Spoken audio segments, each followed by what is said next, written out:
The papers have a max of 30 minutes, and so I hope you're finished talking after no more than about 25 minutes, so that we have at least 5 minutes for questions. The panel has 45 minutes, and I hope they stop a bit before that limit, so we can have some questions too. So let's start with Tamar. Yeah. Okay. So hi, my name is Tamar, and I'm presenting with Marcelo, who sits over there, and he'll approach later and present his study too. Good? Okay, so you don't see my... So in the last 2 years, there is a call for teachers and parents regarding the need to teach STEM, and I think we heard about it, that it seems that students are unprepared in math and engineering, science, and so we heard about the NRC framework and the next generation of science standard. They're all talking about teaching more STEM, engineering, right? But they also provide very little in the way of practical knowledge about how to support students and how to actually, what to do with them. What are the methods? How do we teach them more science? So how do we teach engineering? So in this study, we're going to present a unit we developed for teaching engineering and math expertise. And more specifically, we're going to introduce a new model to promote engineering expertise in novice students by encouraging them to use principle-based strategy or principle-based reasoning.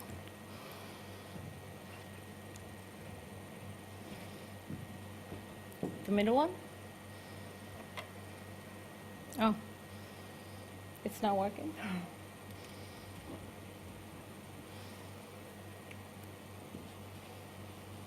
This is not mine yet. Okay, so let's just start with a short introduction about what is principle-based reasoning. So we can define it as a strategy of forming conclusion and judgment from facts and principles. And it is also the ability to coherently think from perceived principle to logical conclusion. So, for example, when students use principle-based reasoning, they will think about the engineering principles, like, for example, using a white base to build something, or using triangle instead of rectangle, that is more stable. So the use of principle-based reasoning is often also associated with high level of expertise, with expert, and not with novice. And so principle-based reasoning is essential skill. It's important, but rarely learned, even by students in college level. So it's hard to teach it, and effectively, it has challenging.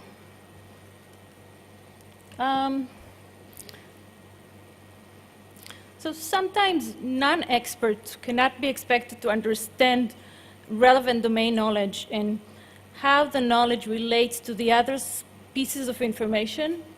And students usually could fall into the trap of relying on formula without understanding exactly what is in the formula and how do they use the formulas. Another common challenge is that students sometimes dwell on the wrong details of a given problems, and even if students start to think like an expert, they are not going to get anywhere. So given those list of challenges and complication, the work proposed a new model to encourage principle-based reasoning in an engineering design context.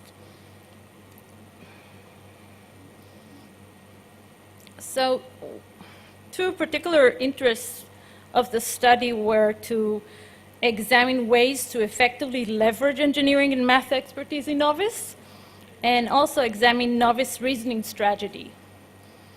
And we're going to report on two different studies that has a lot in common. The first study is with first grade students, 20 to 6 years old, and the second one is with high school students and undergrad students. I'm going to present the first study, and then Marcelo is going to join me here. So The first study includes 22 first-grade students. Think about this size, 6 years old. And it lasted for a total of 5 lessons in a school setting in San Francisco. The school is a parents' participation school, which is part of the school philosophy, and it was important because they let us go inside the school and, you know, change the curriculum or add something to the curriculum. They were very flexible with us. So student design and build in general, they design and build a model of a stable three-dimensional structure using gumdrops and toothpicks. And they scaled up the model to build a small village in the classroom of geodesic dome structure made out of triangle. And they made the little village out of paper rods and finally from PVC. It's kind of a plastic that we used. So each session started with a short introduction and discussion on the specific topic. Next, they had a hands-on activity where they build and design something and create an artifact or a small project. And finally, they reflected and shared their activity with others, representing their work. So to help facilitate the learning, we kind of divided it to 5 smaller activities. The first activity was to introduce principles from structural engineering throughout a familiar topic. So we use houses, and we start with explaining them about houses, how stable a house is supposed to be, and just to ground this introductory experiment, we gave them materials like gumdrops and toothpicks to design a small stable structure for a small Lego man. So we gave them the Lego man. They were set in groups of 4 and were asked to calculate and divide all the materials for each of an individual. And they share their creative project and use them to discuss idea regarding stable structure. In the second activity, in this step, they actually were introduced to a new concept of the geodesic dome. And in groups, they discussed the principles of the structure. So it was made from triangle, and it's strong, and symmetry, and wide base. And they learn about Mr. Buckminster Fuller, who was the creative and architect of the geodesic dome. And they, again, did some hands-on. So they used gumdrops and toothpicks to design a model of a geodesic dome. So everything was small scale for now. So the third activity, we started to make something big, and we tried to scale up everything.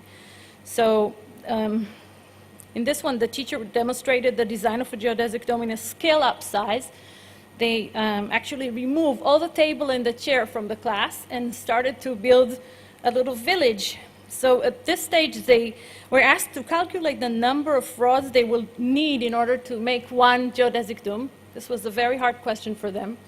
And they start making the number that they need, the number of paper rod that they need to make in order to make one like this.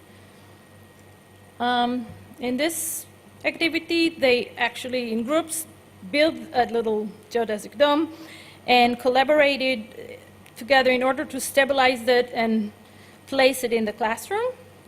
They share their final artifact, and at the final activity, we gave them a different material. So we gave them the PVC, we gave them some cutter, with us looking because it's a PVC cutter, and some drill, and they used the PVC to design 2 big structures of geodesic dome, which were added to the class village.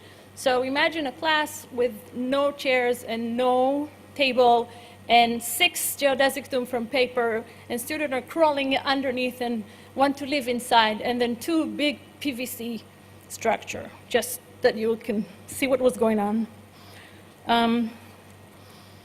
So what do we do with this, and how did we learn from that about their learning? Because it was constructionist, and they did a lot of stuff. So how did we collect the data? So we collected data in 2 steps One of them was during their design process, and I'm not going to talk about it now. I'm going to focus on the other one, where we collected data a month after the activity was over. So of course, we were thinking about a transfer task to determine if the student were able to transfer their knowledge to a new situation. And we took 5 students randomly, and we gave them an individual task, videotaped the task. So the task was, they were asked to design a cup holder that will hold a cup full of chocolate milk, hot chocolate milk, above the table. You know those cup holder? So, so that they were given an endless supply of toothpicks and gumdrops. They were also had unlimited time to complete the activity, and they were asked to make their thinking visible by chatting and explaining while they're constructing. And I just have to say that 6 years old, when you tell them to chat, they will chat. A lot of chatting. They talk unlimitedly.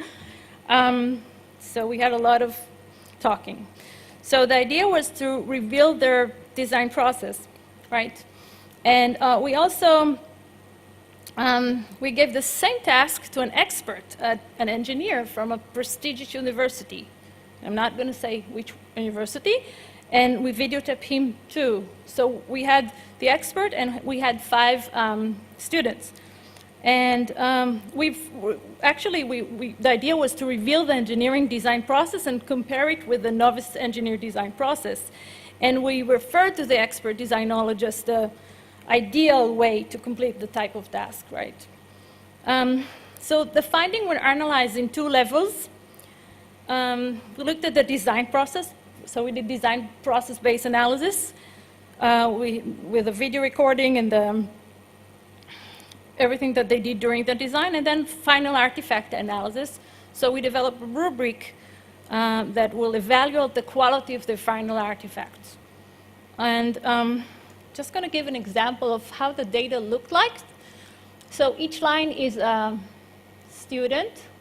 It's not all of them. We had 5 students. And it's just a sample. It's not the real one, but we document it. So this is a timeline, and we document activity, and we just document picture from the data, video data, and trying to find similarities between the expert and the novice. So actually, we found interesting 3 important findings. So the first one that we saw was that there was a strong tendency of the novice student to design based on principle, like the expert. The second thing was that both expert and student design process reveal similar types of activity. And I'm going to talk about it in a minute. And the order of the activity were similar too. So we had this pattern, and we call it a design cycle. And it repeated again and again. And then the third thing was the final artifact were similar. I mean, there was no clear, they were different, but there were no clear distinction between the expert and the novices. And remember that the novices were 6 years old. So this is an example of the design based reasoning. So interestingly, novice students operated in a similar way as expert. And they constructed the cup holder based on principle, mostly engineering principle that they learned before, but were not explicitly showing to them. So there's 3 examples of just, so one of them was adding triangle, and they just show me, this is a square and it's swivelly, and the triangle is so much stronger. So this was one. Another one was adding symmetry. So they realized that something which is symmetrical is much more stable. So they were trying to do something symmetrical. And the third one was working very hard at the beginning on reforming a wide base, a stable base. And they're kind of actually told me, this is one example, this is the most important part of the whole thing, basically. It holds the whole things together, and that's why I'm working on it so long. So he was working really hard on that. So So this is the first thing we saw. The other thing was that in addition to the design based on principle, that we found that both expert and student process was conducted from 3 main types of activities. And these are the main activities, but kind of it was repeatable pattern, kind of design cycle that's following the same order all the time. And it started with planning, so thinking about what to do previous to the actual action. And when they start doing that, they did a lot of hand waves, and sometimes even put the cup holder inside to show me how they are planning to make the building. How is it going to hold it? And they could say, like, I'm going to make an octagon for the base, and I'm going to build the top, and then I'm going to connect it, things like that. The other thing was designing, so they actually construct while adding something material to the initial structure. And this type of activity, they could just do something, just change their design. And then testing, so students evaluate what they did and verify that the function, does it work? Does the cup really, they measure it and see if the cup get into there. So it is important to say that those 3 types of activity were not always presented in the 3-sum pattern. Sometimes one was missing, someone was not proceeding, but mostly that was the way it was looking. And so in most cases we found this part.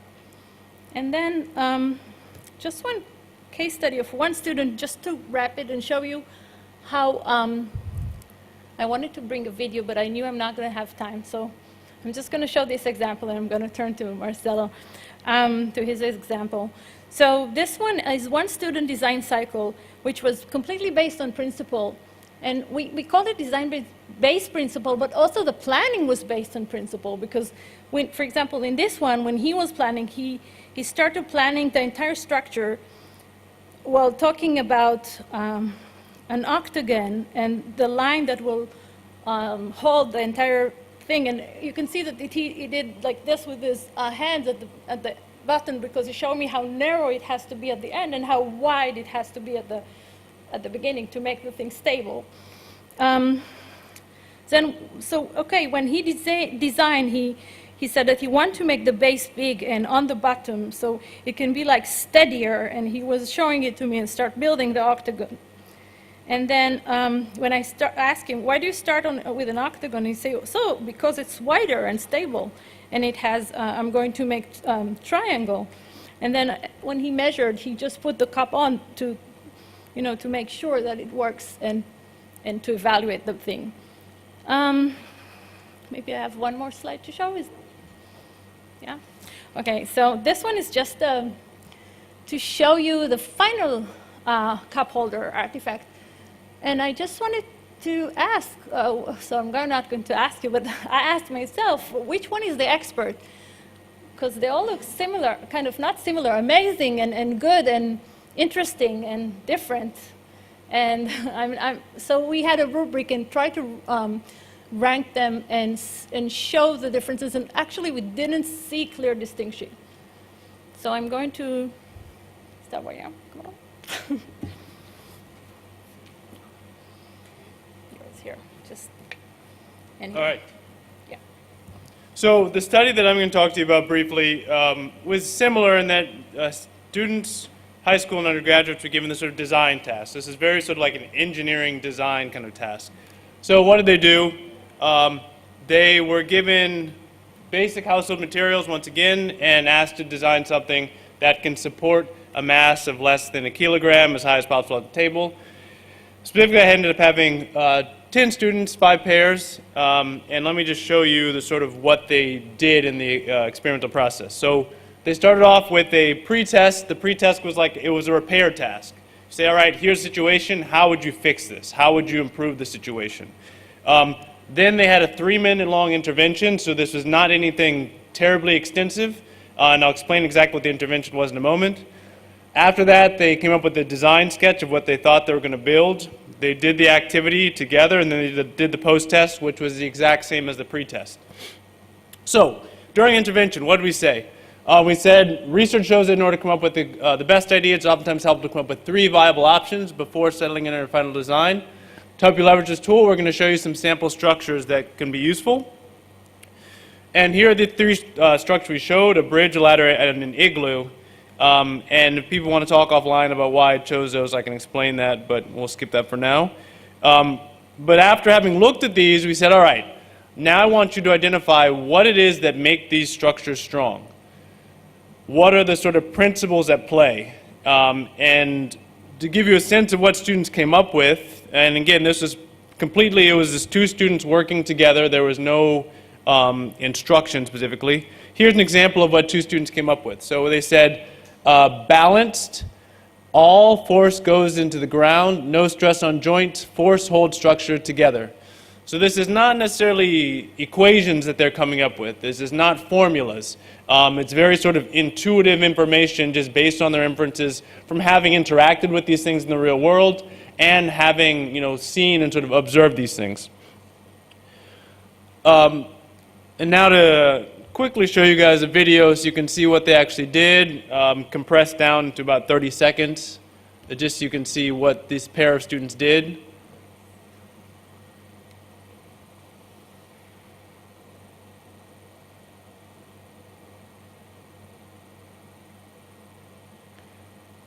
And you see them working together, trying different kinds of ideas.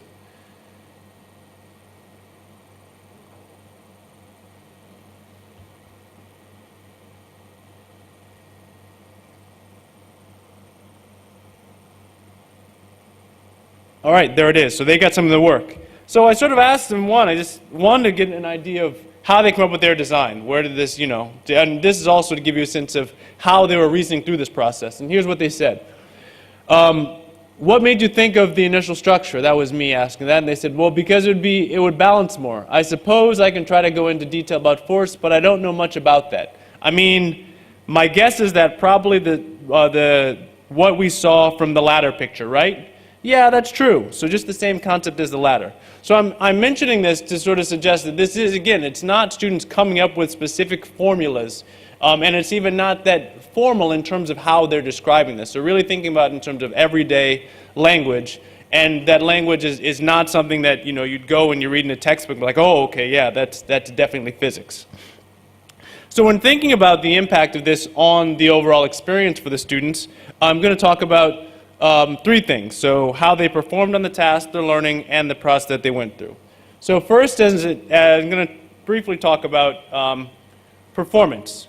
And one of the things you actually see, of the 5 pairs, 3 of the 5 of those pairs succeeded. They actually were successfully able to accomplish the task. But I'm actually going to throw a wrench in that, because what that means is that 2 of the 5 pairs did not succeed. And 2 of those 5 pairs, they had a hard time sort of effectively using principle-based reasoning, as we're calling it. So I'm partially mentioning this to say that this is not principle-based reasoning all good, that use this strategy and everything's going to work perfectly.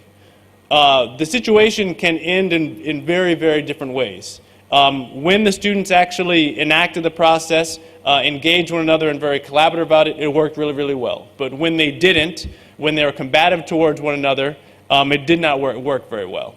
But when, as I said, when they did sort of really deeply engage and think about principles, it did work well for them.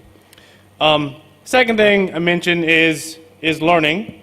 And, as you can imagine, this is a hands-on task, so the quality of this quote-unquote learning can vary. What I did was looked at pre- and post-tests and look at students' learning gains. And what you actually do see is a very sort of clear correlation between students who were very, very mindful about using principles and learning. So you definitely do see this sort of instance where students who thought about principles and really incorporated principles, which is what I'm going to explain a little bit in the next slide, they did have higher learning gains from pre-test to post-test. And again, this is not a standardized test. It was a repair task. It said, here's the situation, how would you fix it? And last, I'm going to talk about process. So I talked about students being mindful in using principles in how they were how they were going about the activity. And so in this case, I did something very similar to what Tamar did, is where you look at the intermediate designs that students made, and you identify where are they adding principles, where are they seem to be adding symmetry, triangles, a strong base. And essentially, again, what you see is that for students who, the students who end up being more successful in the task were students who tended to add principles. So what you see is that all these things interwork together. There's, students who did a good job of, one, collaborating with one another and identifying these principles. They performed better on the task. They also seemed to learn more, and you also saw principles evidenced more in their actual process. So the question is, how do you make sense of all this? Like, what's going on here? And the first thing I'm going to mention is object closeness. So we talk about principles as a sort of very abstract thing. We are coming up with a sort of scientific explanation. We're moving away from the concrete and getting to the abstract. I'm going to actually suggest that that's not necessarily what's going on here. That one of the ways to think about principle-based reasoning is the student being able to really start to actually take on and sort of become embodied within the things that they're interacting with. And it's that understanding, it's that ability to put themselves in the position of the object and relate to the object that allows them to better engage the activity. And part of the reason I mention this too is because it's not about students being able to come up with these sort of formulaic explanations of what's going on. I think what we're suggesting is that we want students to be able to relate to the object. And that's a really, really important idea. And be able to relate to it in intuitive, everyday kinds of language. The other thing I'm going to say relates to epistemological framing.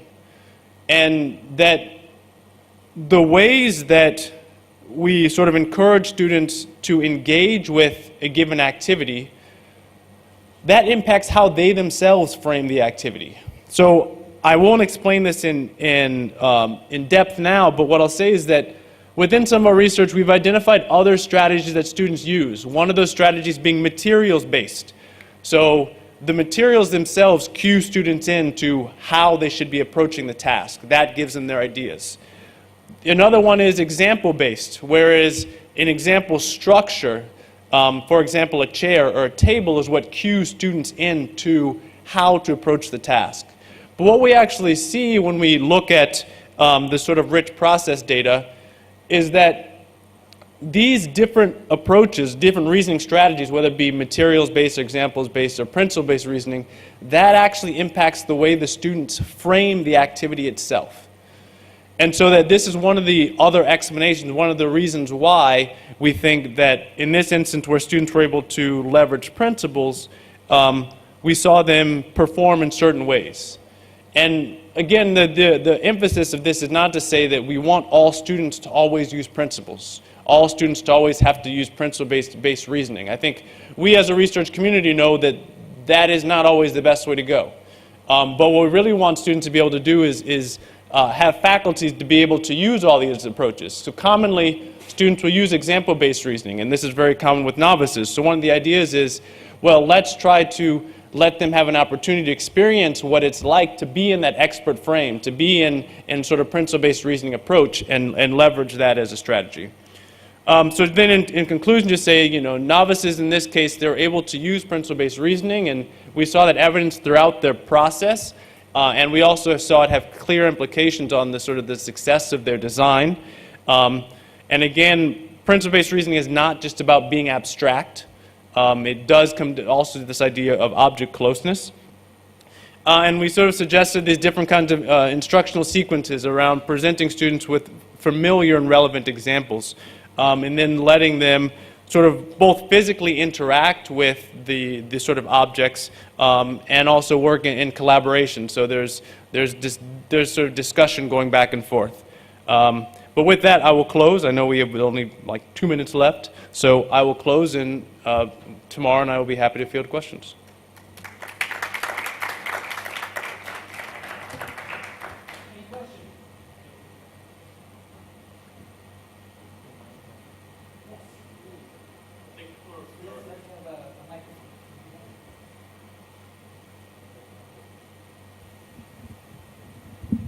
Thank you for your representation. I am wondering about some.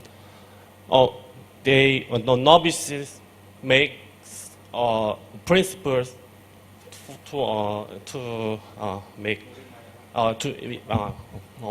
sorry, I'm nervous, but maybe how can the novice knows their principle is good or not? How can they tell about that? So I think specifically with this, within these two studies, a lot of what the novices were doing was they were talking about physics. They were talking about physical objects, which are things that we have the opportunity to interact with on a daily basis. And so I think a lot of their intuitions, a lot of their ideas were based on and grounded in their actual experiences. So I mean, it is the case that they sometimes come up with principles that may not actually be correct, or sort of scientifically correct, but oftentimes it's based in these intuitions. And I think the other part of it too is not even that they always have to be correct.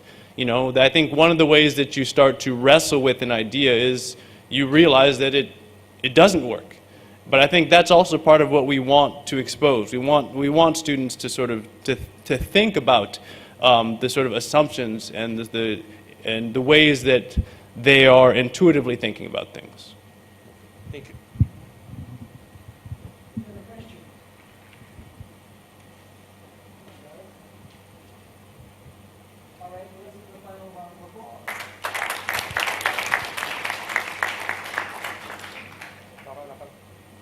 Okay, now we next have a panel. And let me give you the title of the panel. Communities of Learning Designers in Japan, from constructing products to constructing communities. And we have four colleagues, friends from Japan. And so I'm not embarrassed with my pronunciation. I've asked them to say very, very clearly their names for us so that we can hear it and we can remember them.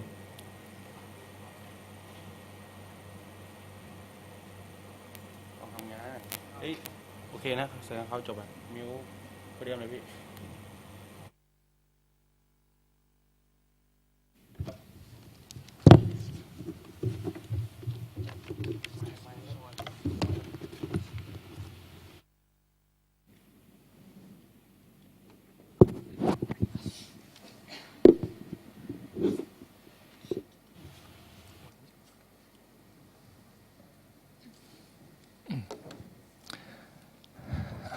I'd like to invite the audience to come closer. This is Constructionism in action.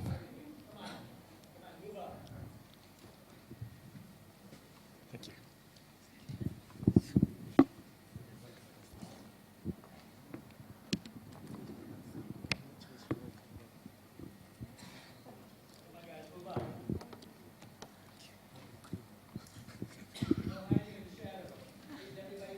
Oh, good. Thank you.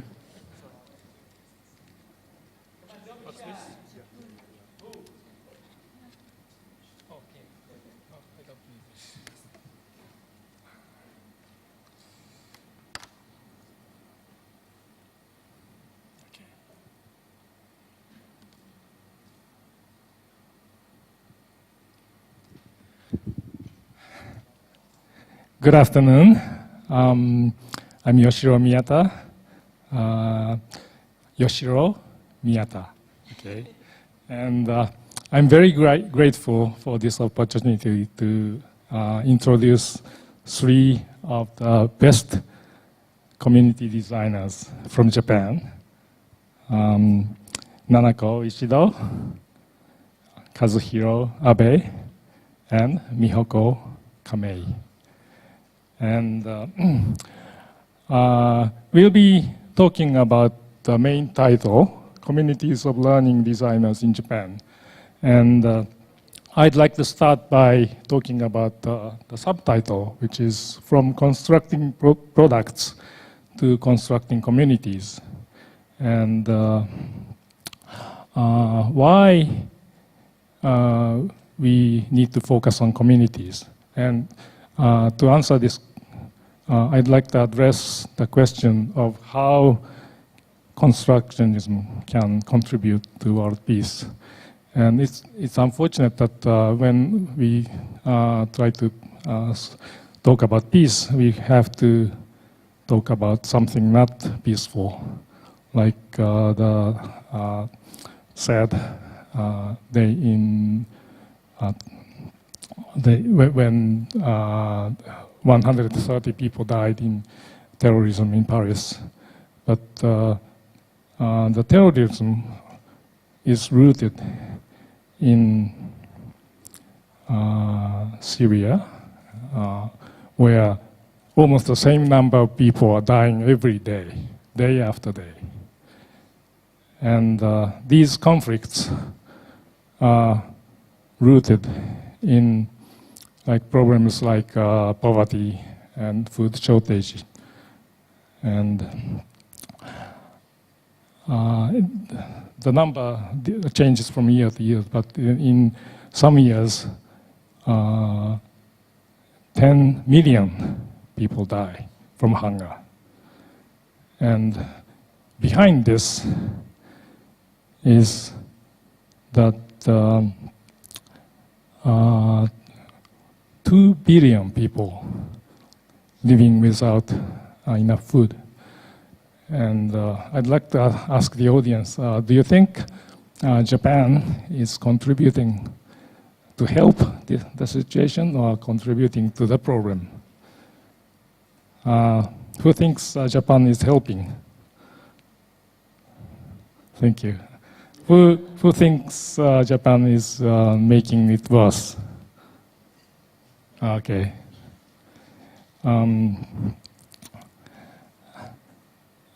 Do you like Japanese food? Yeah, I think you do. But did you know that we import almost 70% of our food from outside country? And that's too much to eat, so we throw away lots of food, and which is about enough food to feed, I think, 50 million people, while 15 million people die from hunger. And so the problem is that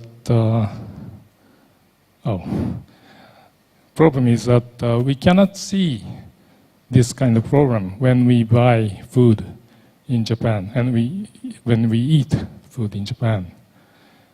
And what does all this to do with constructionism? I think we need to go back in time to see the history of constructionism.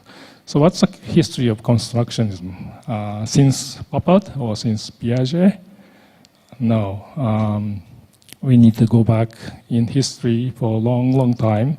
1,000 years, 10,000 years, 100,000 years, and more than a million years ago. Because constructionism has been action throughout the human history. Because in this wild environment, our ancestors, everyone, to survive, had to construct everything they needed using local resources with handmade tools. And because the production process was visible when you use these kind of tools, first of all, users and learners and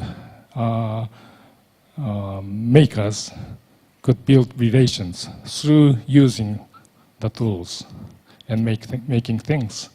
So their communities were based on these human relations. And they developed emotions like appreciation, love, and motivation to contribute. Now,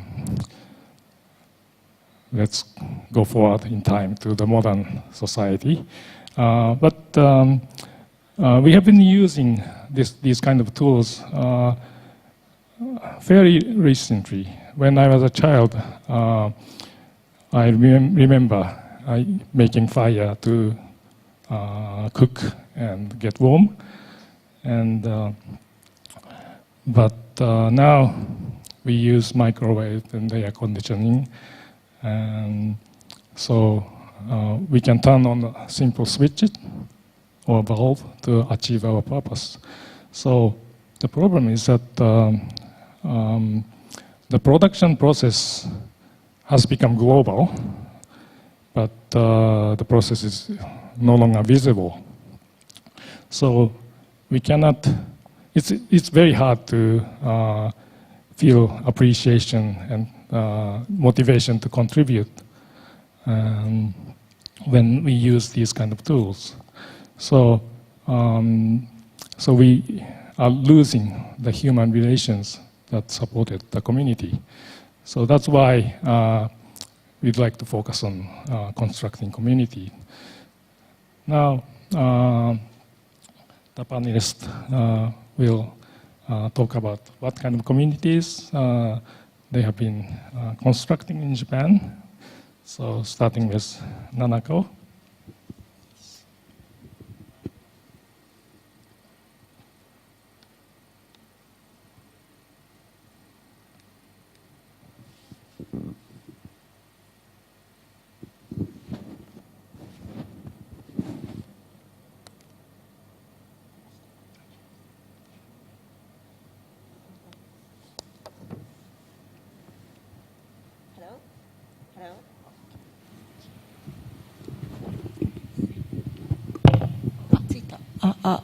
Hello. My name is Nanako Ishido. I am honored to be here and to be given an opportunity to speak to you today. 14 years ago, I started up a non-profit organization called Canvas in Japan.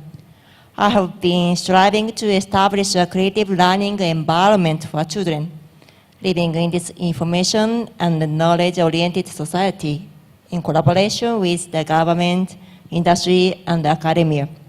To date, I have provided curriculum to over 350,000 children. I think that Japan excels at teaching students through its one-way teaching method. Oh, it stopped to move. It doesn't work. I'm sorry. I try again. It doesn't work. I don't know why. 動かないですよね。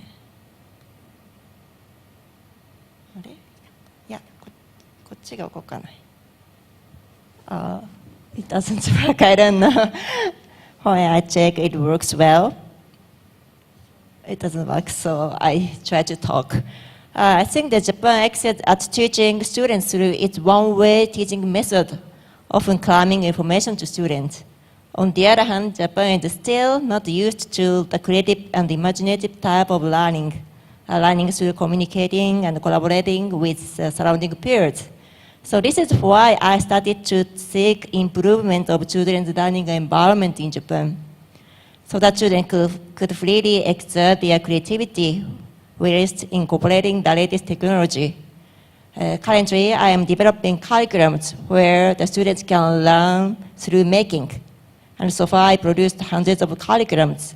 So I try to introduce some of our practices today. Oh, I don't know how it works. It doesn't work. ダメだね。Okay. Can I try again?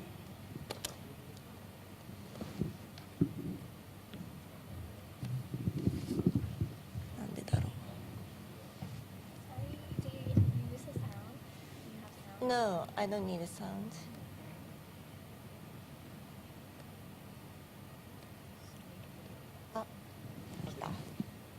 Okay, it works well. Oh, また止まっちゃった。そうです。待ってください。Okay.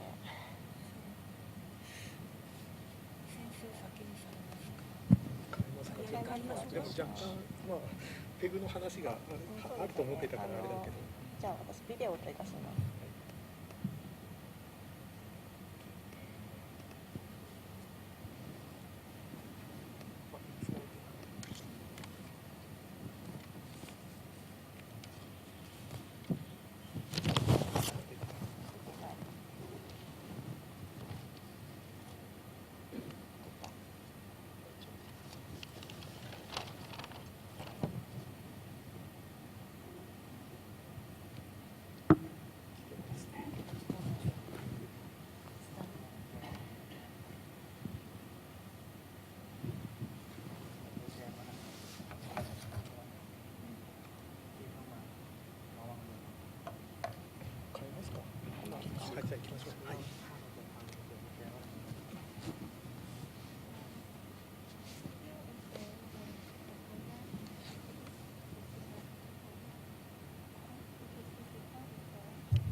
Okay, I talk first. My name is Kazuhiro Abe. Nice to meet you. I'll talk about construction in Japan.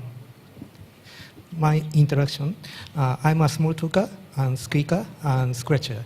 I'm working with R&K team from 2001. Some little contribution to Ito's for Oil PC XO. And I localize Ito's Scratch and Snap to Japanese. I'm organizing hundreds of workshops for kids. I wrote some books about programming. I'll show you a very interesting picture. This picture is drawn in 1969. This painter predicted future school. You may find bottom left punishing robot. Very interesting. Yeah, it looks like Skinner's teaching machine or Skinner box. We are laughing that picture because we know the future is not like this. But is it right? I introduce basic information about Japanese education system.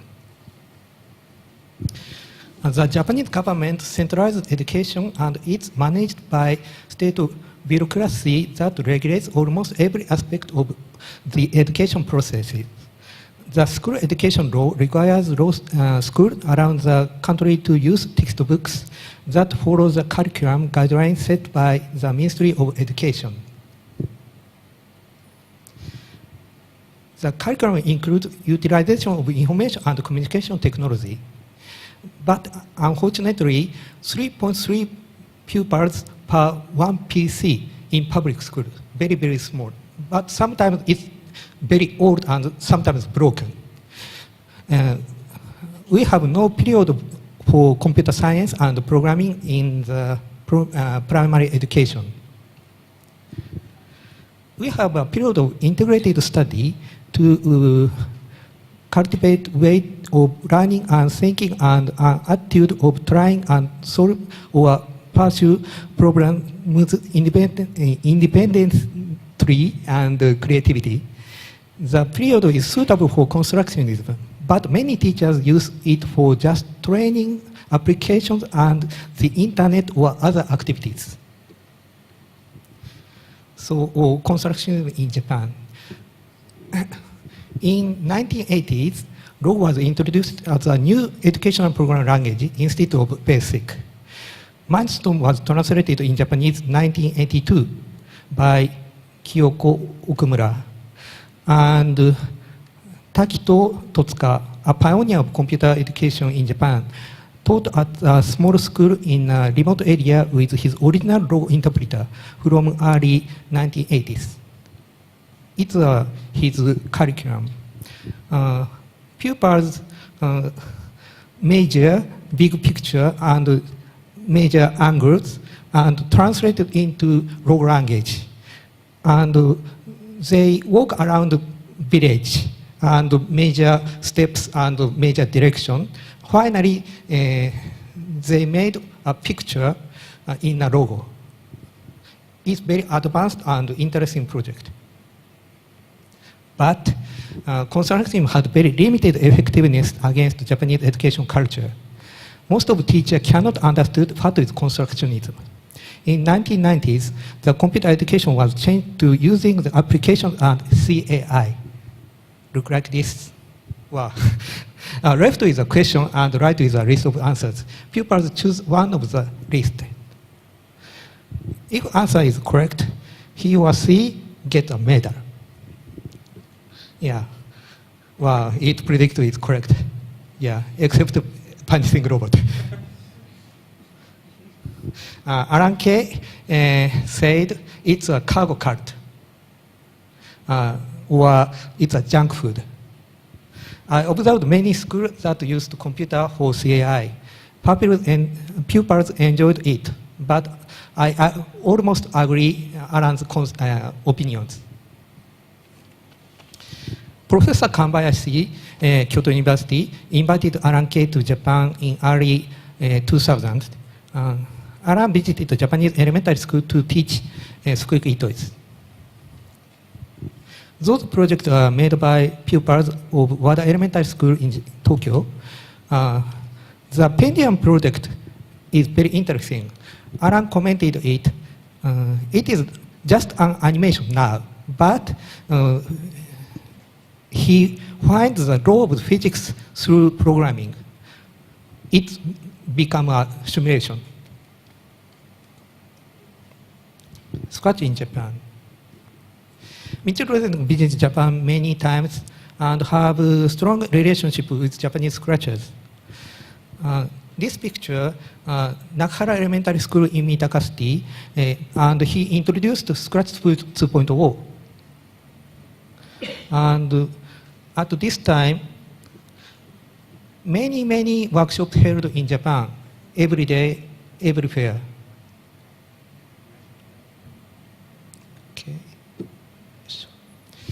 Scratch Day Tokyo became a big event in recent years. About 600 scratchers attended it every year. And PEG project, PEG is stand on Programming Education Gathering Project. Google donated 5,000 units of Raspberry Pi to Japanese students via Canvas in 2014. I and Canvas started a PEG project with those Raspberry Pi. We made a chance to programming for 25,000 kids. We've trained 5,000 teachers, and we organized local hubs around Japan.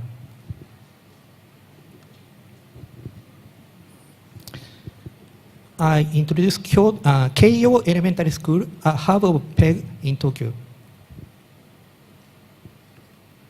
A public elementary school in Tokyo, the number of pupils is about 660. Every pupil has their own Pi. They use Scratch and Raspberry Pi in math, science, Japanese, music, and social studies. For example, pupils use Scratch for scientific method or hypothesis and test in science class. They make a model of their hypothesis as a program. Then they simulate it and compare with the experimental result. And future education in Japan. Japanese government decided to start the period of programming in primary situation from 2019. But the purpose of development of IT technical experts and researchers, not constructionism. So it's difficult to embrace this decision for me, for us. This picture is not fake. It's a real test paper, Scratch. It's nightmare. Kids choose options, correct answers. It's not a Scratch way. Alan said most especially requires students whose declaration has been informed by education. I completely agree with it. The development of human resources is not first priority of education. Thank you.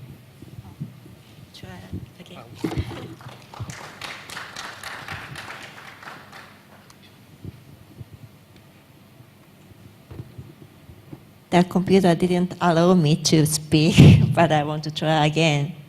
I stopped using the PowerPoint, only movies. Let's work. It doesn't work. No.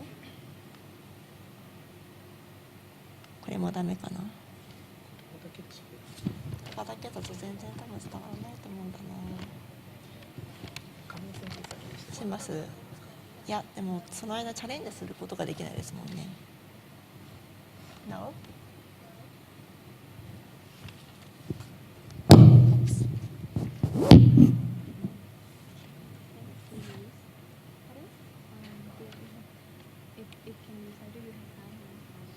No sound. USB かなんかでしませんか ?USB メモリーかなんかで。亀井先生が取られます。USB メモリーでできる。はい。じゃあ、一回外してもらいます。私が USB メモリーを今から取ってくるので、それで外しましょう。 I saw the last, but okay, just a moment, please. Okay, Ishido, Professor Ishido, doing canvas and longer time.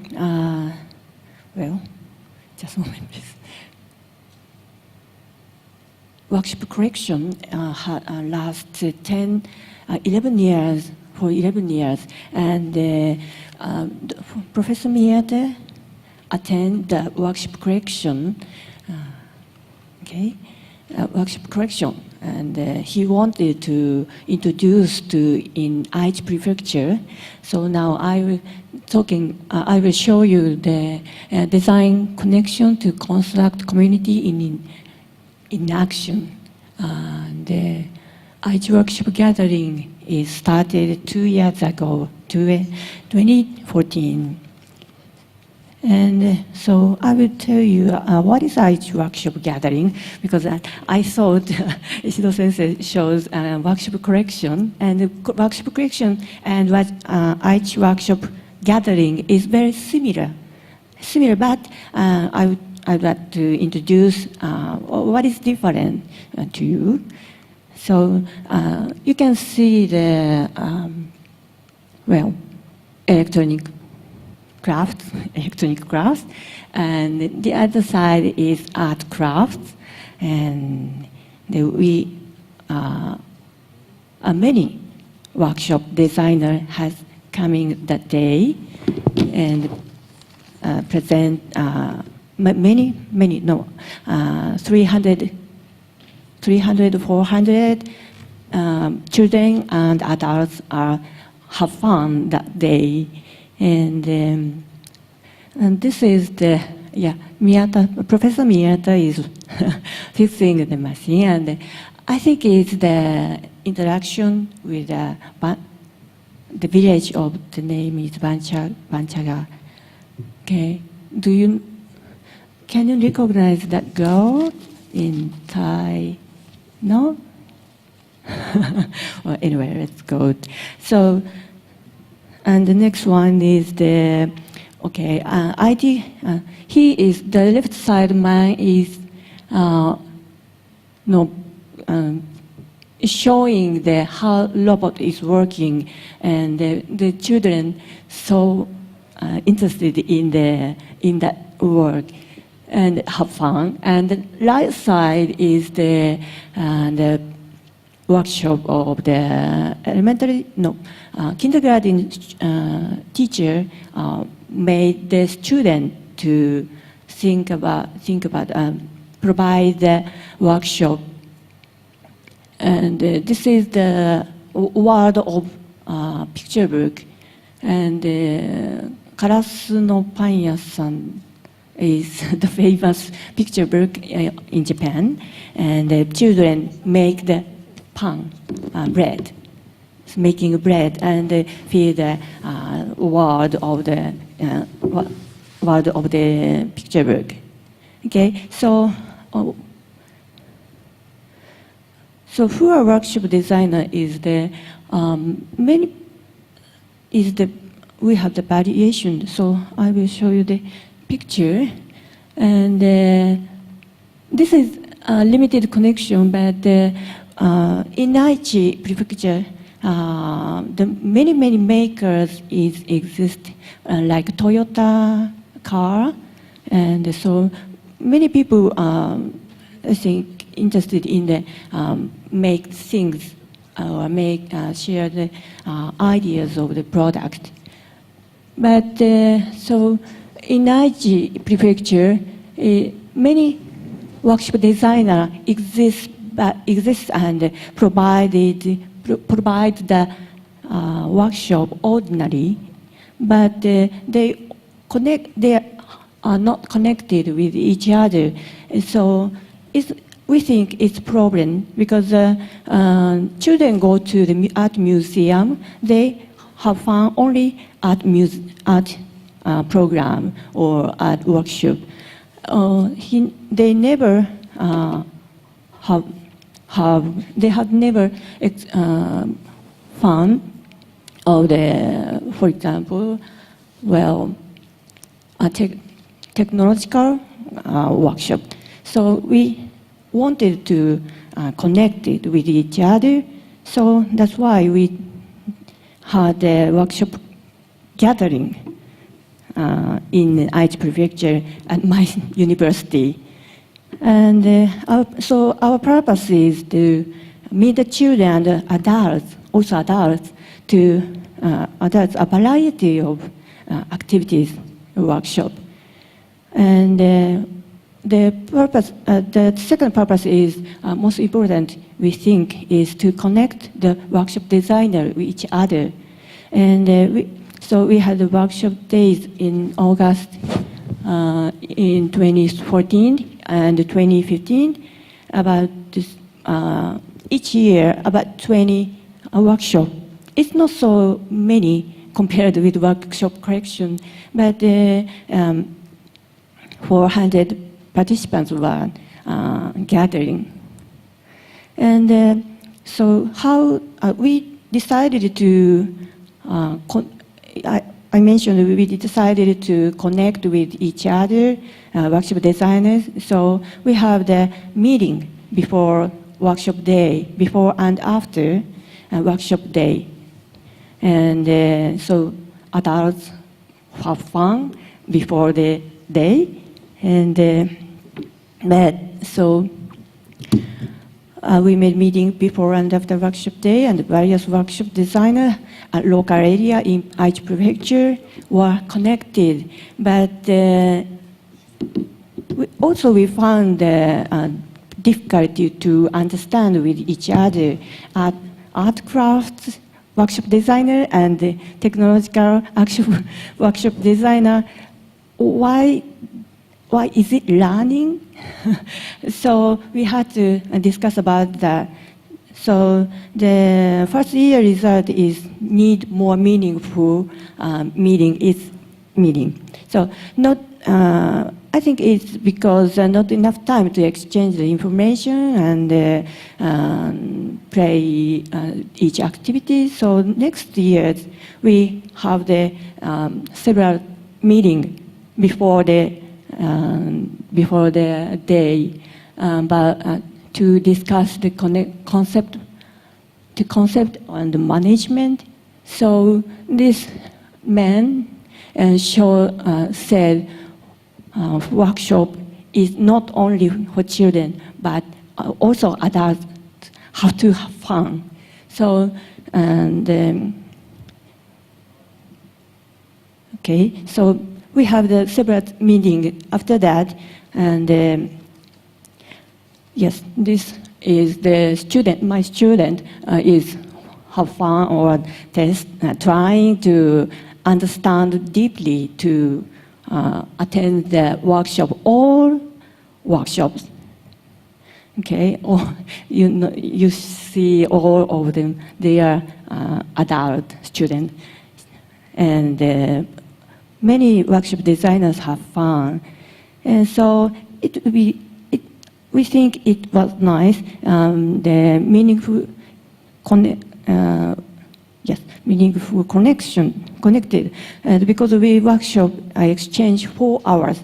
The first time is 2 hours. 2 hours is not so enough, but now that meeting is useful. So, and we found some changes in 2015. So, for example, the student, the first year, she just support the workshop, but next year she gave the workshop to children. And this shows high school student join us and to give the and have fun and to provide workshop. And also he is a junior high school student, and he didn't provide a workshop, but he explained his idea for creating. He shows his code to adult. Okay, so and the GIF workshop was born 3 days ago. GIF is very near from Aichi, and a member of a partner of workshop gathering tried to workshop gathering in GIF, and it was successful, I heard, and I went to see that. So, and we connected with each other, workshop designer connected, and connection make other workshop gathering. So we designed it connection, but so more connection is open. So okay, so that is my presentation. Can you try it again? Again, the last challenge.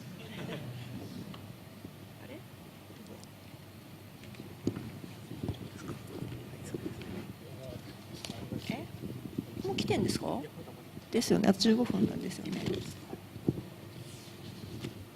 ダメ？来た？ Okay, I changed my PC.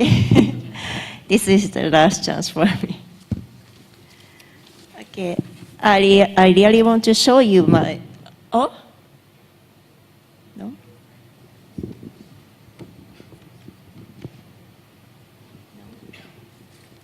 ダメ？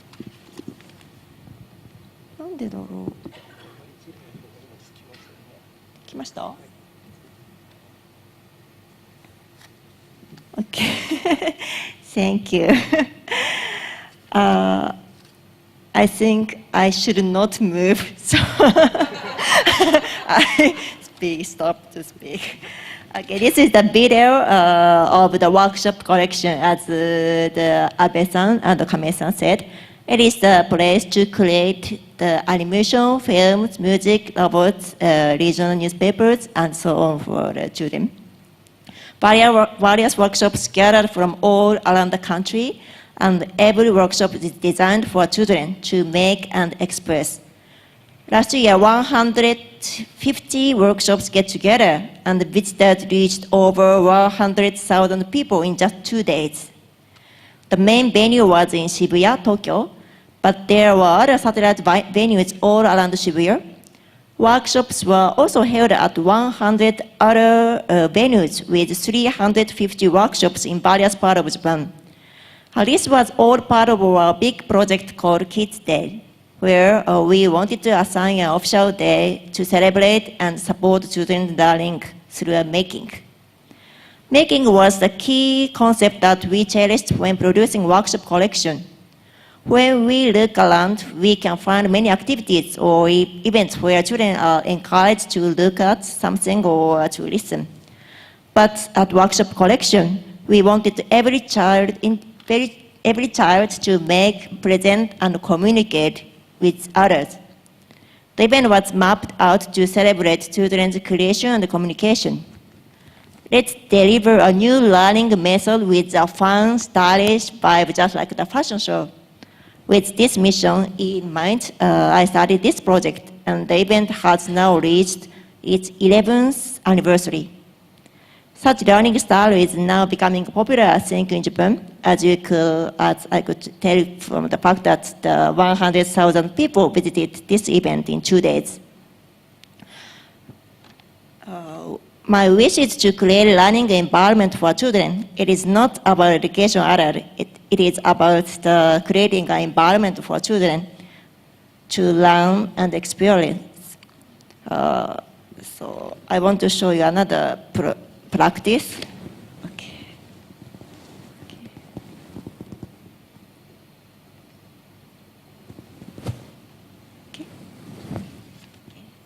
I have been delivering, as I told you, various making and learning curriculums in the field of arts, science, music, math, language, and so on. But programming education has drawn significant attention in recent years. In the last few years, programming and digital publication workshops for children have gained popularity in Japan. This is due to the fact that programming education is now mandatory in middle schools under the new educational guidelines set in 2012, also based on the cabinet decision of the Japanese government's growth plan implemented in June 2013. The necessity to promote programming education in elementary and middle school has also increased. So the last movie is about the peg that Abe-san and Kamei-san said.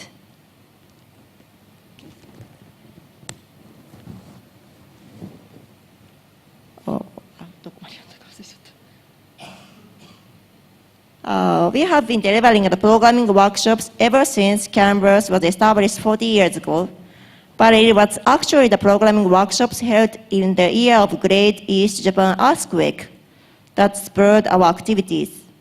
After the earthquake, we are requested from the disaster-stricken regions to conduct programming workshops.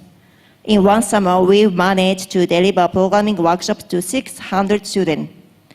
This experience reinforced us to expand our project to introduce programming learning to all the children living in Japan.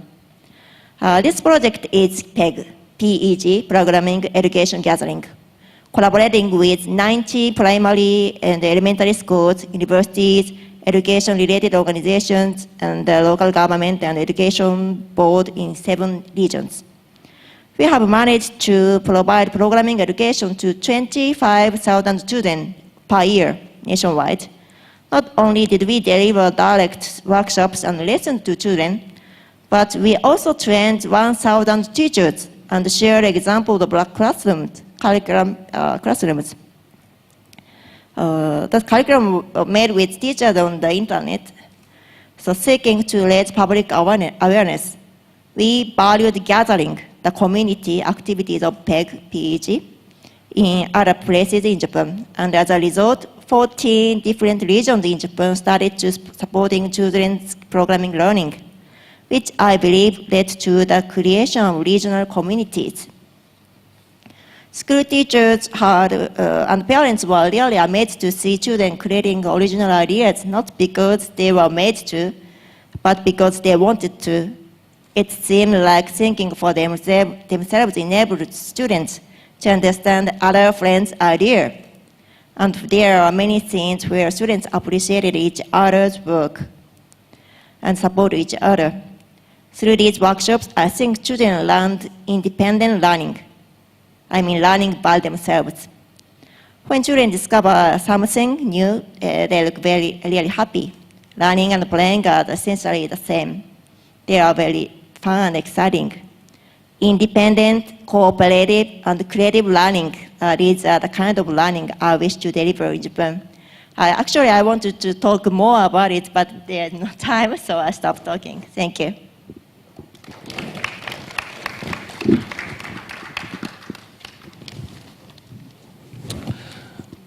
So I'd like to conclude our talk, panel, by very briefly talking about what I've been doing. And 5 more minutes, okay, that's enough.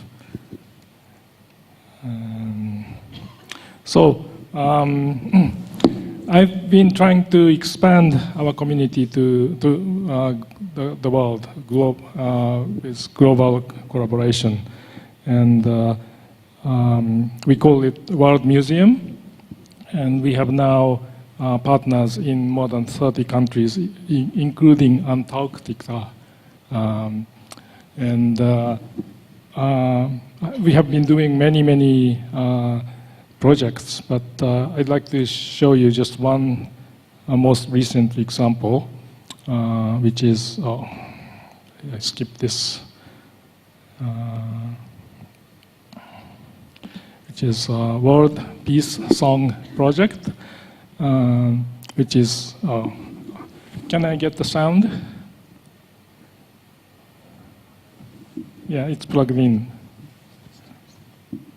Oh, okay.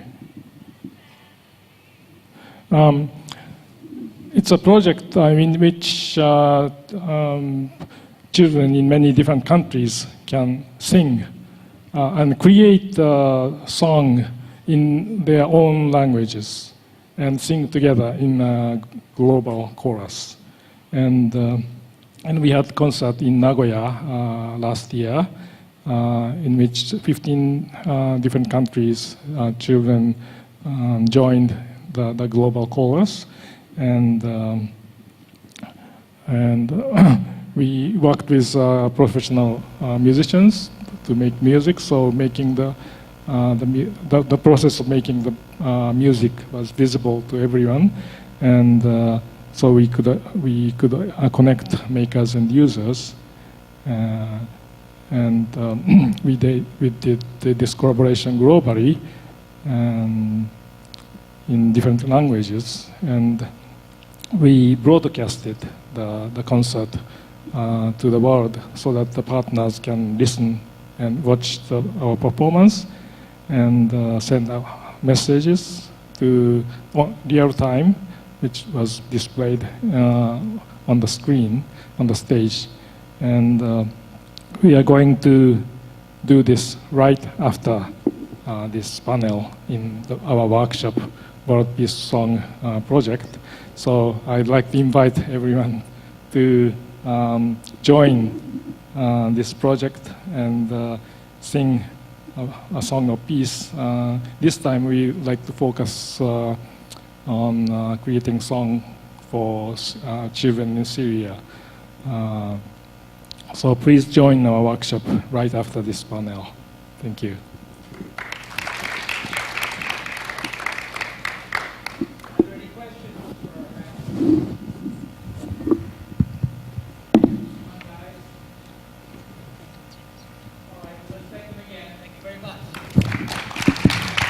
Thank you.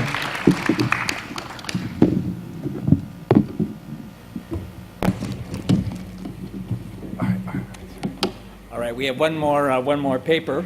Let me read you the title: Restructuration in Practice: Challenging a Pop Culture Evolutionary Theory Through Agent-Based Modeling. For those of you who were at Constructionism 2010 in Paris, you may remember Wilensky defining and explaining his concept of restructuration. The presenter today was to be Umit Aslan, who is a doctoral student of Uri's at Northwestern. Unfortunately, Umit can't be here, but fortunately, Arthur can be. And Arthur is also a doctoral student of Uri's and also from Northwestern. Thank you. Hi, thank you. Can I plug this in somewhere? Oh, right. Thank you.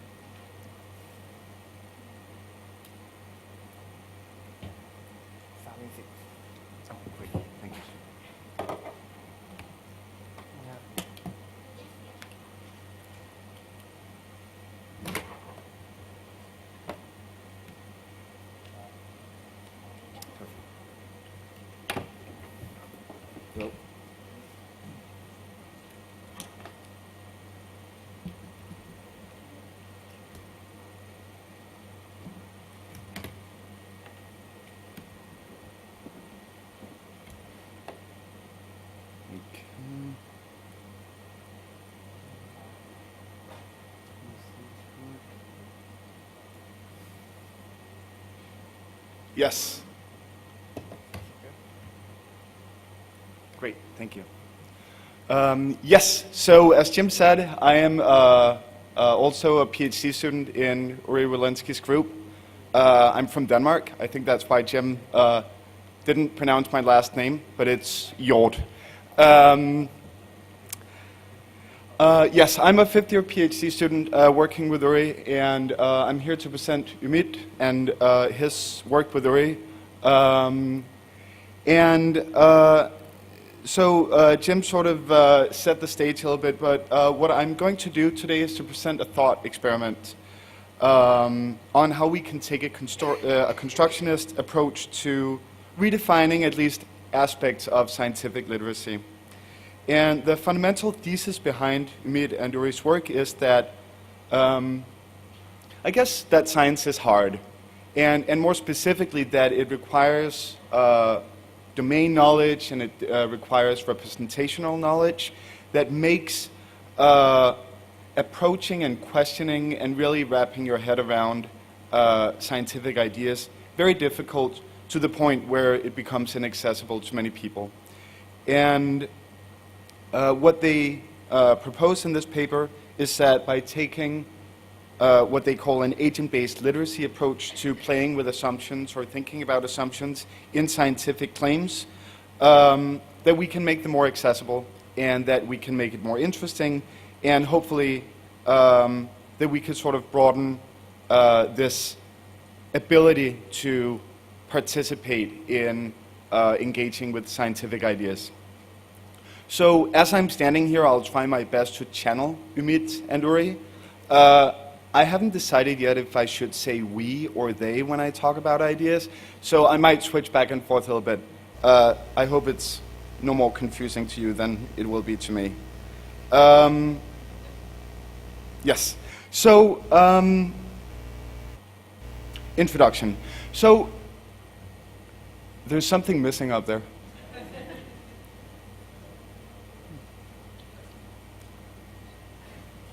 Is that in my display thing? Yeah, I guess probably. Let's see.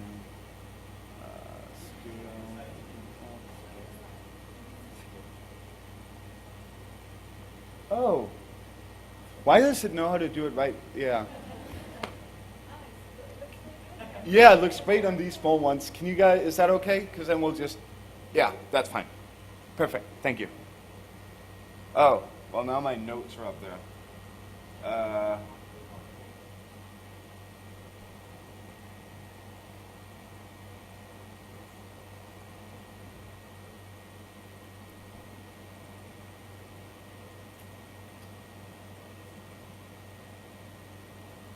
That didn't make it better at all. Let's see. Yes, we're happy to look at the slide. Yeah, I'm just trying to get it back to that now. Let's see. Let's see. No,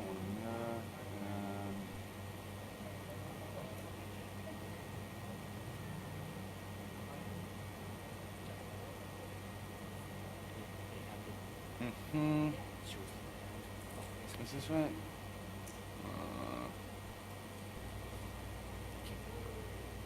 Success. Okay.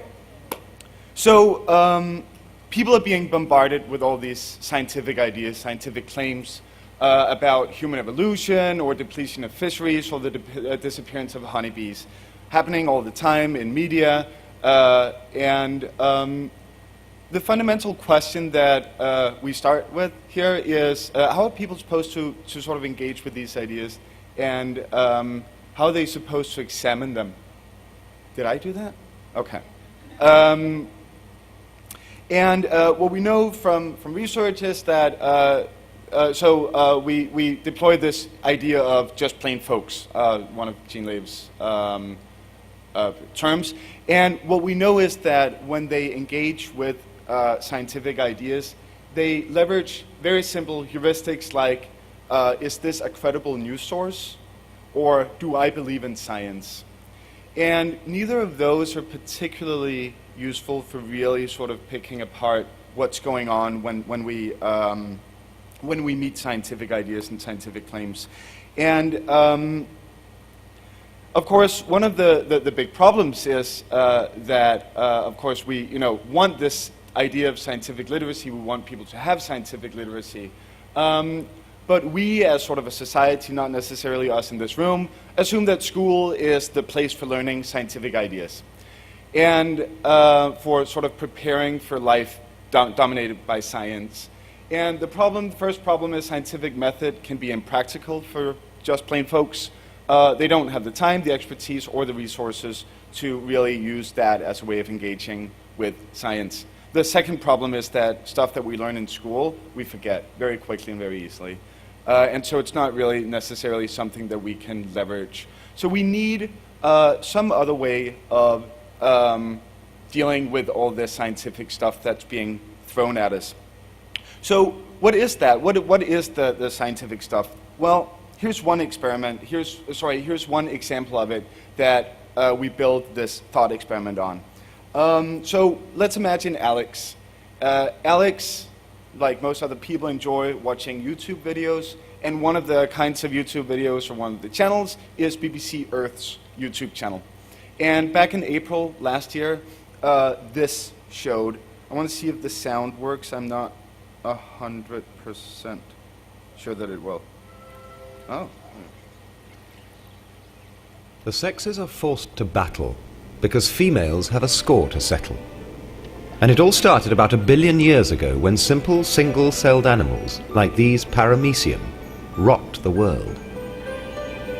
All the individuals are virtually identical in shape and form, but they differ genetically. Only different genetic types can come together and reproduce.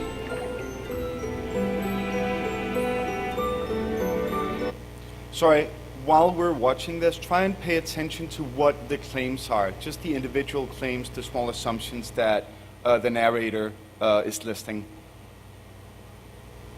They fuse their membranes and exchange some of their cell contents. In this form of simple sex, they part after mating as new individuals.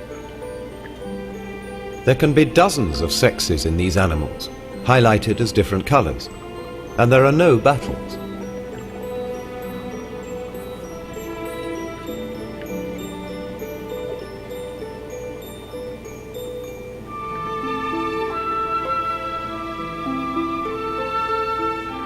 But that all changed long ago, when one of them cheated.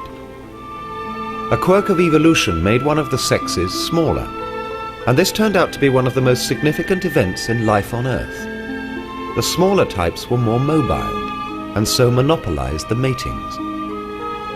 But the mates of the little cheats could only produce viable offspring if they grew fat to compensate for their partner's lack of provision. Now one sex was on a path to obesity, the other to athletic swimming. The presence of these oversexed midgets drove all the other sexes to extinction, except for the huge fatty cells. The small sex, those that cheated, became sperm, and the large sex, eggs. Gender as we know it was born.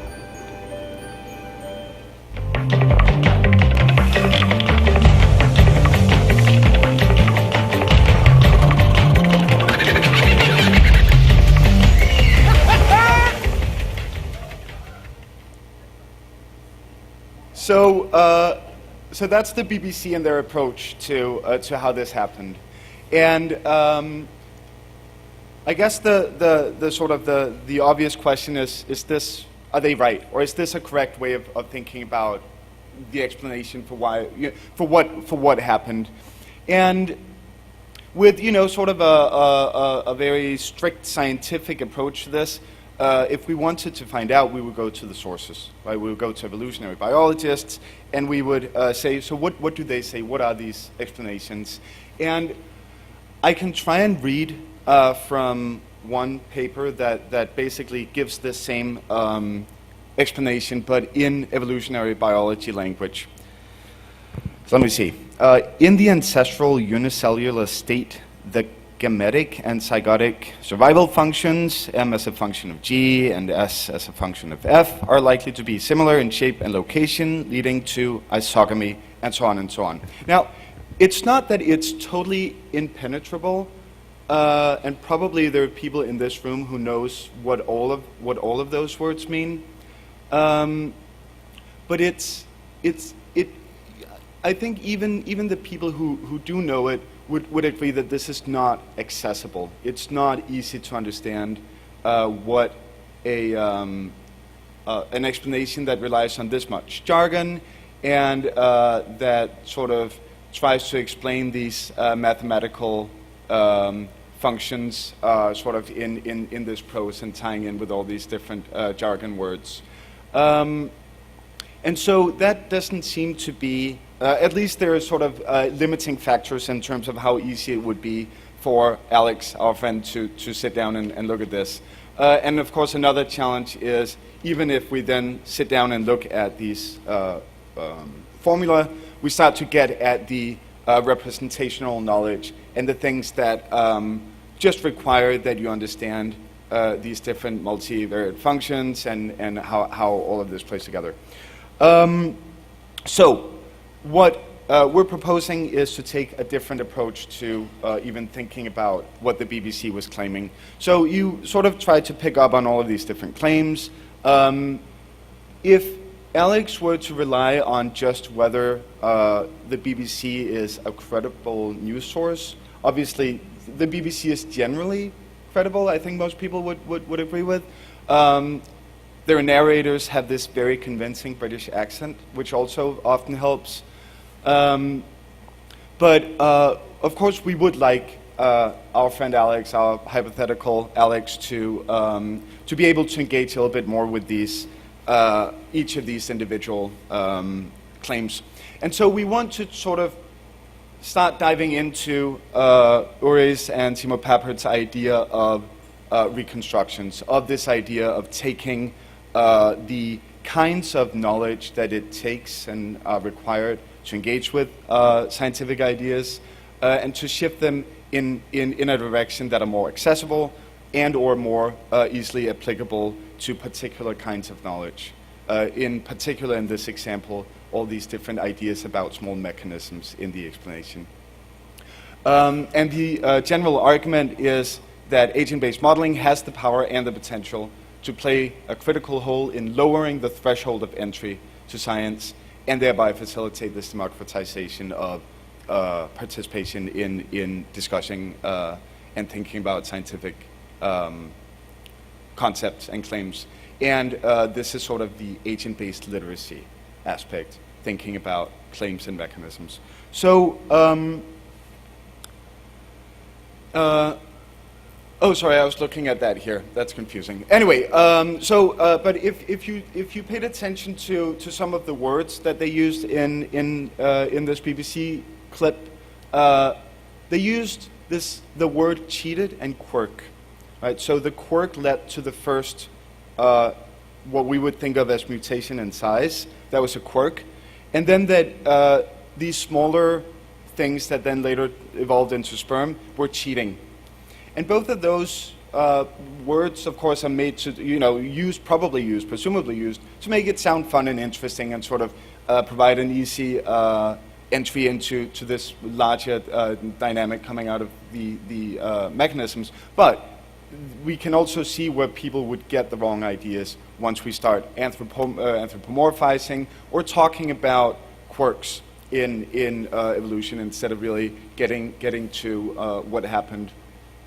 And so if our friend Alex was literate in agent-based modeling, if Alex had this agent-based literacy, she would be able to test BBC Earth's theory by developing a fairly simple model in an agent-based modeling environment, that logo. So we want to sort of pick apart all of the individual assumptions that BBC used in their explanation. I'm going to list all of them. They are there, but you probably will recognize some of them from when you were listening to it. So smaller cells move faster. A minimum size between the two organisms that meet was necessary. let's see, the evolution of sexes happened among these simple single-celled organisms. There were more than 2 mating types initially. Mating type is a single gene or a trait that in the documentary was represented by different colors. And there is some sort of connection between mating type and size. So those were sort of the overall the assumptions that they made. There were some things that they didn't really talk about. So they didn't really talk about a population size. Probably it would be arbitrary anyway. So in the model we just set 1,000 agents. There's no mention of life cycles or of at what point these single-celled organisms might die. So we implemented a carrying capacity in the model. And we basically kill these little things if there are too, pick randomly and kill off some of them if there are too many. The assumption that there was a certain amount of material necessary in order to sort of make up for the smaller, quirkier organisms. There was no mention of what would happen if 2 cells tried to mate but didn't meet this threshold. So in this model, if they don't meet the threshold, they simply don't mate. And finally, in the model, in the documentary, they talk about this fusion. They talk about how they leave as individual organisms. Presumably, there must have been some reproduction as well. They don't really mention that. And so, in the model, basically, each of the 2 mating agents die off, reproduce, and then die off. So if we think about sort of breaking down, instead of just listening to the BBC and thinking about quirks or cheating, but if we break down all of these assumptions into particular expressions in NetLogo, for you, those of you who are familiar with NetLogo, it'll be easy to read. For those who aren't, I would actually be curious if you think this is easy to read. I think this is something that we always go back and forth on, and I think it is possible to read write very readable NetLogo code, but what is readable to one person, of course, might not be easily readable to another. But here is just one example, one of the mechanisms, the mating mechanism, that we can sort of break down into individual steps, into individual behaviors on the part of each of these different agents. And so what we end up with is this model with 1,000 organisms that all swim around randomly, and I will show you very quickly what it looks like.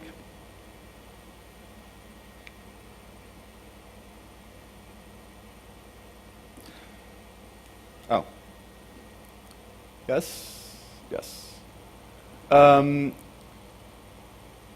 so what we have here are all of these individual organisms swimming around, reproducing as they bump into each other randomly. And we can see that as soon as they start meeting each other and they start mating, we start to see different distributions of these different sizes. Now let's keep in mind that the fundamental thesis in the BBC documentary was that that we saw this separation of male and female, small and large, as a result of all of the different assumptions in the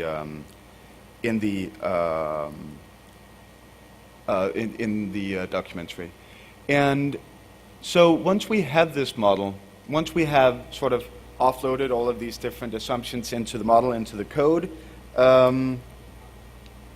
we can start testing the assumptions. We can say, okay, so what did they see? They said that smaller is faster and more than 2 babies can be, testing different assumptions about how this reproduction takes place. And so one would be that smaller is faster and that more babies can be produced. But what if they don't actually move at different speeds, right? One of the assumptions was that, well, it's because they move faster.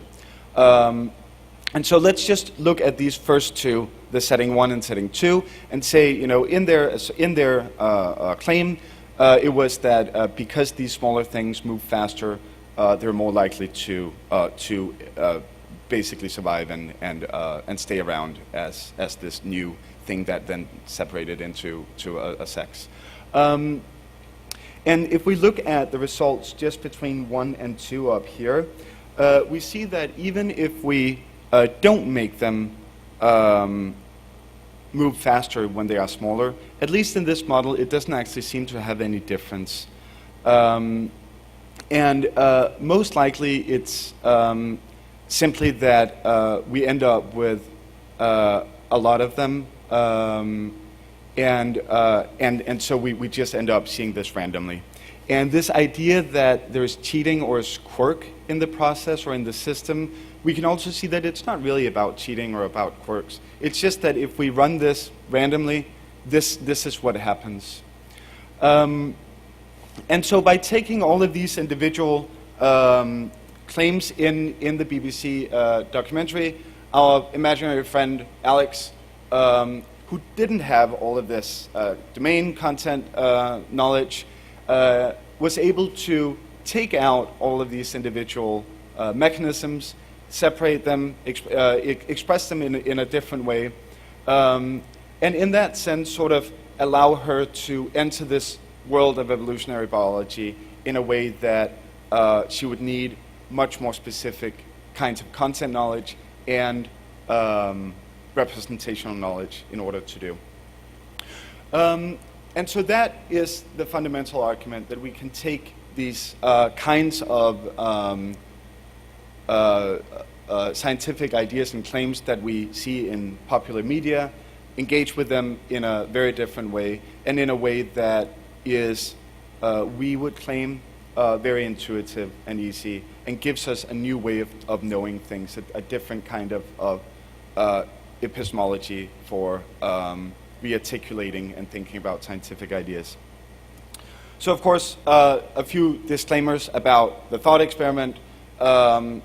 These rules aren't, proof of how anything happened. I mean, they're based on a BBC documentary, even not a very good one, although probably a very typical one in terms of its scientific accuracy. And because of that, our model is scientifically incorrect. And that's probably true, or at least it may not be entirely scientifically correct. But for us, it's more important that people have a way of engaging productively and more intuitively with scientific ideas, and even just start to think about what is even going on. And so in that sense, this thought experiment wouldn't even get Alex all the way to the end, but it does open up for new ways of thinking and new ways of approaching knowledge that would otherwise be difficult. And so all of these people, including ourselves, I don't know evolutionary biology, and I wouldn't. Now I'm me, actually, not them. I wouldn't be able to really understand what's going on in the evolutionary biological literature. I would struggle with most of the math. But I do understand this take on picking apart mechanisms and understanding that actually the explanation in the BBC was not entirely correct, and they made some assumptions about mechanisms as being necessary that simply were not necessary in order to produce the phenomenon. And of course, we see these kinds of pop culture claims everywhere, and hopefully this can serve as an example of why it might be a good idea to spread agent-based literacy. And so based on that, we claim that this major restructuration in science is necessary, and we need to move towards these computational approaches that help us tap into different kinds of intuitions about science and about mechanisms. And agent-based literacy specifically, of course, is a promising approach to that. So a few more caveats. Nobody, or we certainly aren't proposing to use agent-based modeling as a total replacement for scientific practices. The background of the scientific background of the model is limited, and of course this is just a thought experiment, but we hope that it was at least somewhat convincing. Thank you.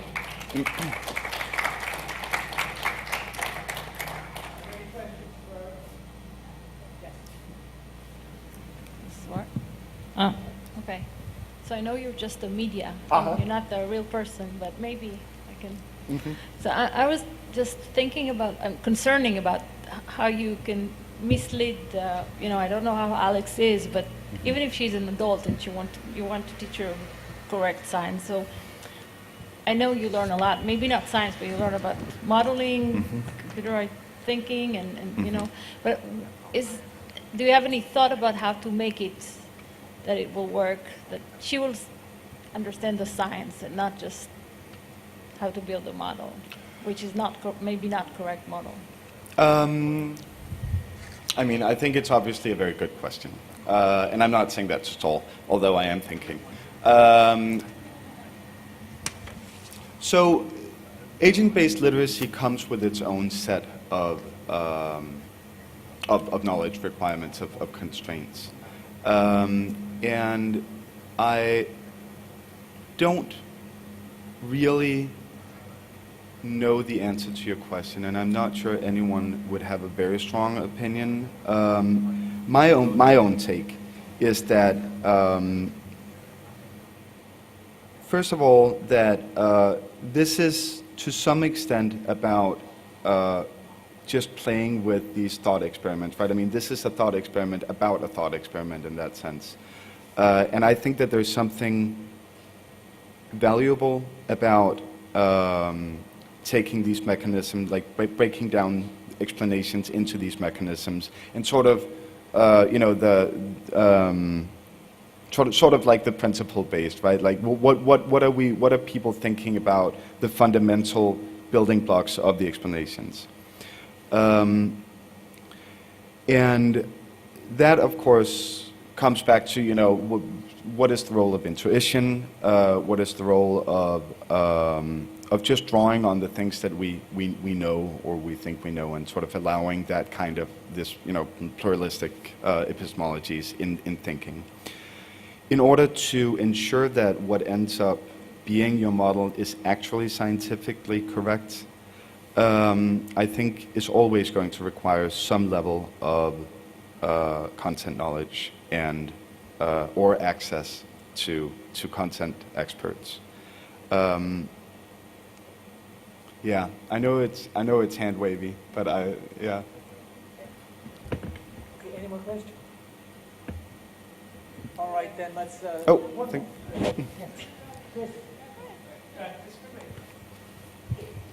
It seems like both of these media have like rhetoric at play too. Like the video is deeply manipulative and misleading, and I feel like you could build models that would be manipulative too, right? Like, and I'm sort of so like that's like obviously a thing we can think about. I'm curious about what kinds of skills are needed for taking a like I'm trying to think about the video is kind of like a narrative.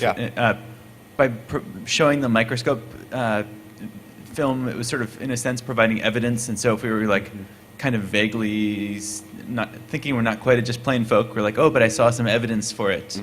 In the same way you might think that you saw the model and it's even more compelling because it's interactive, and so it's stronger evidence. Yeah. But if you build the model in a certain way, like I'm thinking the video game Civilization. I don't know if you ever played that growing up. Oh yeah. I can imagine you could make a version of that where like like the communist societies always win, and then the kids grow up and they're like, well, I proved that. Yeah. So I think that what you're getting at is a more fundamental question about modeling or simulation literacy. You know the idea of procedural rhetoric, and so I think that there are sort of two different ways of thinking about rhetoric in a procedural or in a simulation way. One is to use it as a way of, I guess, sort of where didactics and procedure and rhetoric meet, and the other, of course, is where it just becomes, well, either just convincing because it sounds good and looks good, like the BBC, or where it becomes actually sort of manipulative and deceitful. I think my take on it, and I think that was also why I am always curious to see if people find code readable, is that that's basically where we try to be honest about what's happening. And the question then is the code the model, or is watching the runtime the model? And I think that you need both of those to really understand a model. And I think that in the procedural honesty or simulation honesty is what we need to do and what we need to be in a society that isn't yet simulation literate.